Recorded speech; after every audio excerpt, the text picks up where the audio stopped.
العلم هو النور الهادي والمفتاح لكل الخير من يرد الله به خيرا.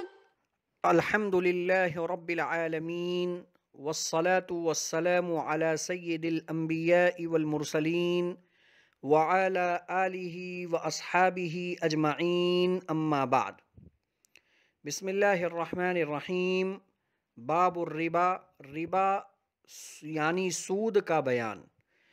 قال الربا محرم فی کل مکیل او موزون اذا بیع بجنسه متفاضلا.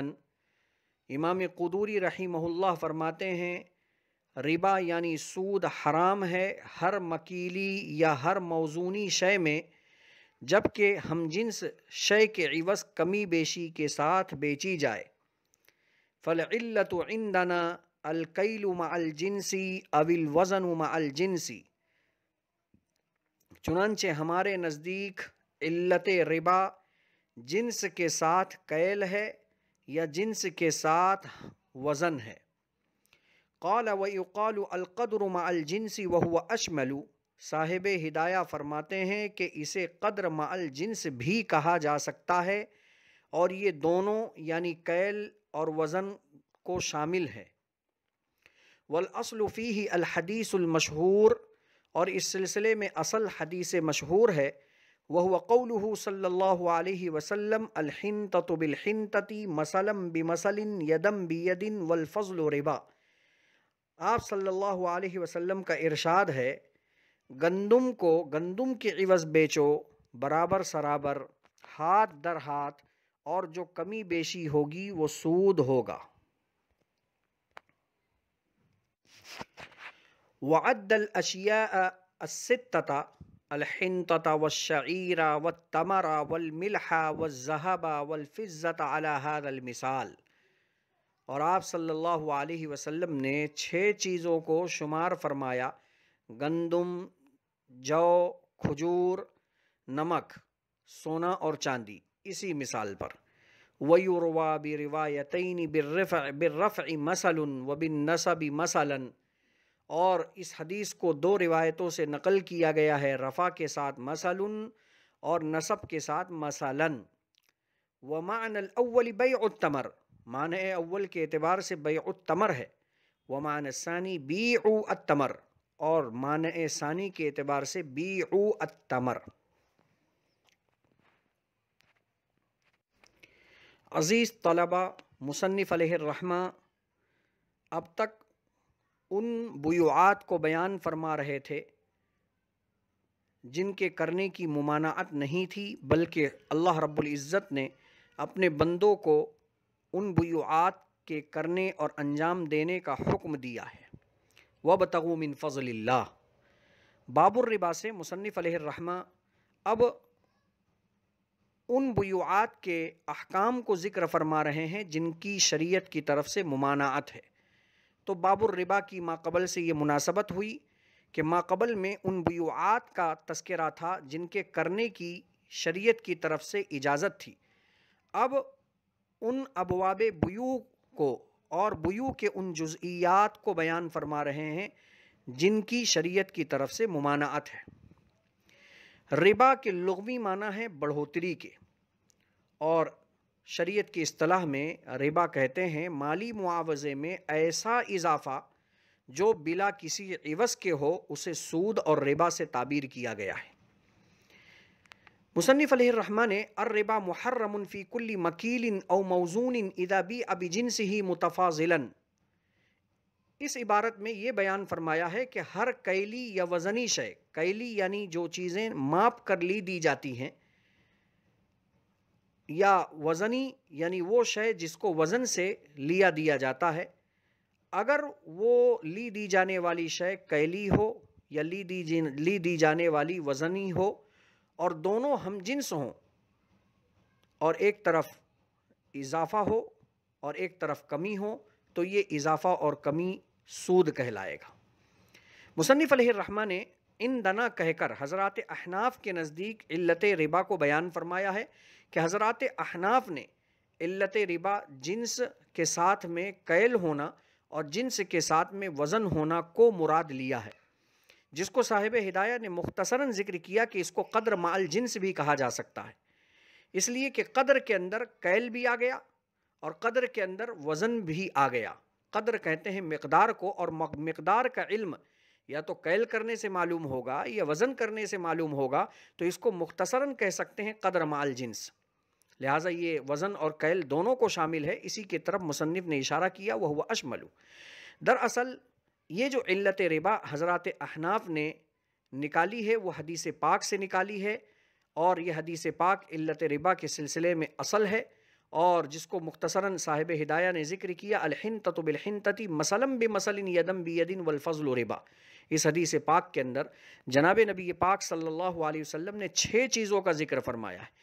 الحنطۃ بالحنطۃ، گندم کو گندم کے عوض، والشعیر بالشعیر، جو کو جو کے عوض، والتمر بالتمر، کھجور کو کھجور کے عوض، والملح بالملح، اور نمک کو نمک کے عوض، والذهب بالذهب، سونے کو سونے کے عوض، والفضة بالفضة، چاندی کو چاندی کے عوض، مثلا بمثل، برابر سرابر لو دو، یدم بیدن، نقد در نقد لو، ہینڈ ٹو ہینڈ لو، ادھار نہیں ہونا چاہیے، والفضل ربا۔ آگے آپ صلی اللہ علیہ وسلم نے فرمایا کہ اگر کمی بیشی ہو جائے گی تو یہ سود ہوگا۔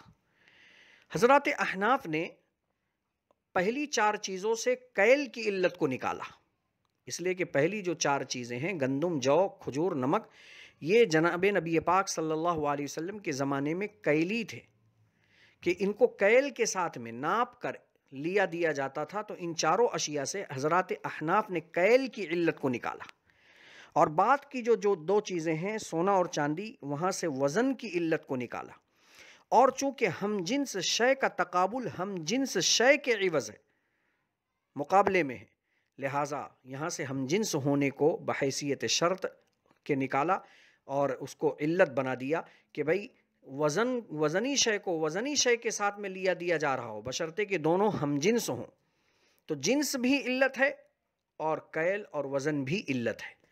لہٰذا گندم کو گندم کے عوض لیا دیا جا رہا ہوگا تو گندم کیلی ہو گئے اور دونوں ہم جنس بھی ہو گئے، لہٰذا اب یہاں سود کا تحقق ہوگا اگر کمی بیشی ہوئی، اور اگر برابر سرابر لیا دیا جا رہا ہے تو ضروری ہوگا کہ نقد در نقد ہو، ادھار نہ ہو۔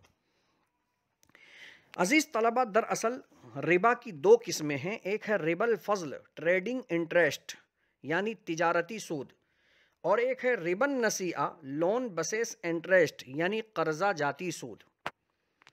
یاد رکھیں مصنف علیہ الرحمہ نے یہاں جس سود کا ذکر کیا ہے وہ ربا الفضل ہے۔ ربا الفضل کی احکام کی تفصیل یہاں آپ سماعت کرتے چلیں کہ حضرات احناف کے نزدیک ربا الفضل کے تحقق کے لیے علت ربا یعنی جنس کے ساتھ کیل کا ہونا یا جنس کے ساتھ وزن کا ہونا ضروری ہے۔ چنانچہ ہر وہ چیز جس کی خرید و فروخت کی جائے، اگر وہ وزن کی جانے والی چیز ہو یا کسی برتن کے پیمانے سے ماپی جانے والی چیز ہو یعنی کیلی ہو، جیسا کہ گندم آج کل بعض علاقوں میں وزن کر کے لی دی جاتی ہے اور بعض علاقوں میں مخصوص پیمانوں سے ماپ کر لی دی جاتی ہے، تو ایسی چیز کا تبادلہ جب اسی جنس کی دوسری چیز سے ہو رہا ہو، مثلا گندم کا تبادلہ گندم کے ساتھ ہو رہا ہو، تو اس تبادلے میں صفات کے فرق یعنی کوالٹی ڈیفرنس کو ملحوظ رکھے بغیر برابری کے ساتھ میں معاملہ کرنا لازم ہوگا۔ اگر اس میں کسی طرف کمی بیشی کی جائے گی تو یہ معاملہ سود ہوگا۔ اسی کو مصنف علیہ الرحمہ نے فرمایا، الربا محرم فی کل مکیل او موزون اذا بیع بجنسہ متفاضلا۔ خرید و فروخت میں جن چیزوں کا تبادلہ ہو رہا ہو، اگر وہ ایک ہی جنس کی نہ ہوں بلکہ الگ الگ اجناس کی ہوں، لیکن دونوں طرف کی چیزیں وزنی یا پیمانہ کی جانے والی چیزیں ہوں، مثلا ایک طرف گندم ہو دوسری طرف چینی شکر ہو، تو گندم کیلی ہے اور چینی شکر وزنی ہے، تو ایسی صورت میں وزن یا پیمانے کے لحاظ سے برابری تو لازم نہیں ہوگی، لیکن کیوں نہیں ہوگی؟ اس لیے کہ یہاں جنس کا اختلاف ہے کہ ایک طرف گندم ہے اور دوسری طرف چینی شکر ہے، اور جب جنس کا اختلاف ہو تو حدیث میں وضاحت ہے، اذا اختلفت هذه الاصناف فبيعوا كيف شئتم، کہ جب یہ اصناف مختلف الاجناس ہوں تو جس طرح چاہو اس طرح لو دو، لیکن چونکہ حدیث میں یدم بیدن کی قید ہے، اسی لیے اسی مجلس میں ہاتھ در ہاتھ قبضہ کرنا ضروری ہوگا. لہٰذا یہ جائز ہے کہ 1 کلو چینی کے بدلے 2 کلو گندم لی جائے، لیکن یہ شرط ہوگا کہ یہ معاملہ نقد ہو، اس میں کسی جانب ادھار نہیں ہونا چاہیے. اسی طرح عزیز طلبہ، آپس میں بیچی جانے والی چیزیں وزن کی جانے والی یا پیمانے کی جانے والی تو نہ ہوں، لیکن ایک ہی جنس کی ہوں تو اس میں وزن یا پیمانے کے لحاظ سے برابری لازم نہیں ہوگی، بلکہ کمی بیشی بھی درست ہوگی. کیوں؟ اس لیے کہ علت ربا میں سے نہ تو کیل ہے اور نہ وزن ہے، لیکن جنس کے ایک ہونے کی وجہ سے ادھار کا معاملہ اگرچہ ایک ہی جانب سے ہو جائز نہیں ہوگا. لہٰذا ایک ہی جنس کے 2 کپڑوں کا آپس میں اگر تبادلہ ہو تو یہ درست ہوگا کہ 1 میٹر کے بدلے 2 میٹر کپڑا لیا جائے. کیوں؟ اس لیے کہ کپڑا نہ تو وزنی ہے اور نہ کیلی ہے، اور جب علت ربا نہیں ہے تو سود نہیں ہے. لیکن جو کچھ بھی ہوگا اسی مجلس میں ہاتھ در ہاتھ، ہینڈ ٹو ہینڈ ہوگا، یعنی ایک چیز یا دونوں کا ادھار جائز نہیں ہوگا، کیونکہ حدیث پاک میں یدم بیدن کی قید ہے. خلاصہ یہ ہوا کہ اگر تبادلہ کی جانے والی چیزیں تول اور وزن کے پیمانے میں اشتراک کے ساتھ ساتھ جنس میں بھی مشترک ہوں تو ایسے تبادلے میں اضافہ بھی ناجائز اور ادھار بھی ناجائز، بلکہ ہاتھ در ہاتھ اسی مجلس میں قبضہ لازم ہے. اور اگر دونوں صفات میں سے ایک تو ہو، مثلا دونوں وزنی ہو لیکن دوسری صفت نہ ہو، مثلا جنس میں اختلاف ہو جیسے چاول اور گیہوں، تو ایک جانب میں کمی بیشی تو جائز ہوگی لیکن ادھار جائز نہیں ہوگا. یہ ہے ربا الفضل کی تفصیل جس کو مصنف علیہ الرحمہ نے بیان فرمایا. ربا کی دوسری قسم ہے ربا النسیہ، یعنی قرضہ جاتی سود. اس کا مطلب ہے قرض پر مشروط اضافہ وصول کرنا. جیسے ایک شخص کسی کو کوئی مثلی شے دے اور یہ شرط لگائے کہ جب آپ استعمال کر کے واپس کریں گے تو اضافے کے ساتھ دیں گے. معلوم ہوا قرض پر مشروط اضافہ بہرحال سود ہے، جیسا کہ ہم نے شرعی تعریف ذکر کیا کہ مالی معاوضے میں ایسی زیادتی، ایسا اضافہ جو بلا کسی عوض کے ہو. مثلا میں نے آپ کو 10 روپیہ دیا اور کہا کہ 1 مہینہ استعمال کے بعد جب آپ یہی مثلی شے 10 روپیہ مجھے دیں گے تو 12 روپیہ کر کے دیں گے، تو یہ 2 روپیہ جو اضافے کے ساتھ میں لے رہا ہوں وہ بلا کسی عوض کے لے رہا ہوں. چنانچہ قرض پر مشروط سود، مشروط اضافہ یہ سود ہوگا، خواہ وہ قرض ذاتی ضرورت کی تکمیل کے لیے لیا ہو یا تجارتی سرگرمیوں کو فروغ دینے کے لیے لیا گیا ہو، کیونکہ دونوں قسم کے قرضوں پر لیا جانے والا سود یہ ظلم ہے اور معیشت کی تباہی کا سبب ہے. عزیز طلبہ، وَيُرْوَى بِرِوَایَتَيْنِ بِالرَّفْعِ مَثَلٌ وَبِالنَّصَبِ مَثَلًا. یہاں سے مصنف علیہ الرحمہ یہ بیان فرما رہے ہیں کہ یہ حدیث اعراب کے اعتبار سے 2 طریقے پر مروی ہے. ایک تو یہ ہے کہ کلمات 6 ہنتا، شعیر، ملح، تمر، ذہب، فضہ اور لفظ مثل یہ سب کے رفع کے ساتھ ہے. اس صورت میں مضاف محذوف ہوگا، مقدر ہوگا. تقدیری عبارت اس طرح ہوگی: بیع التمر بالتمر، بیع الحنطۃ بالحنطہ، بیع الذہب بالذہب، مثل بمثل. تو بیع التمر یہ مبتدا ہوگا اور مثل بمثل یہ اس کی خبر ہو جائے گی. دوسری روایت یہ ہے کہ کلمات 6 اور لفظ مثل یہ منصوب ہوں. اس صورت میں فعل امر بیعو محذوف ہوگا، جیسے کہ مصنف نے خود ذکر کیا ہے وَمَعْنَ الثَّانِي بیعو التمر. اس اعتبار سے تقدیری عبارت ہوگی بیع التمر بالتمر. تو یہ کلمات بیعو کا مفعول ہونے کی وجہ سے منصوب ہوں گے اور لفظ مثلاً حال ہونے کی وجہ سے منصوب ہوگا. حدیث میں مثلاً بمثل سے مراد یہی ہے کہ یہ دونوں عوض جو لی دی جانے والی شے ہے، چاہے وہ کیلی ہو یا وزنی ہو، ان میں برابری کا بھی ہونا ضروری ہے. اور آگے یدم بیدن جو ہے اس کا مطلب یہ ہے کہ مجلس کے اندر ہی دونوں جانب میں قبضہ ہونا ضروری ہے، جس کی تفصیل ابھی آپ کے سامنے ذکر کی جا چکی ہے. اکتفی علی ھذا القدر. السلام علیکم ورحمۃ اللہ وبرکاتہ. السلام عليكم. لا تنسوا الاعجاب بالفيديو والاشتراك في القناة تشجيعا لنا لنستمر بنشر المزيد إن شاء الله.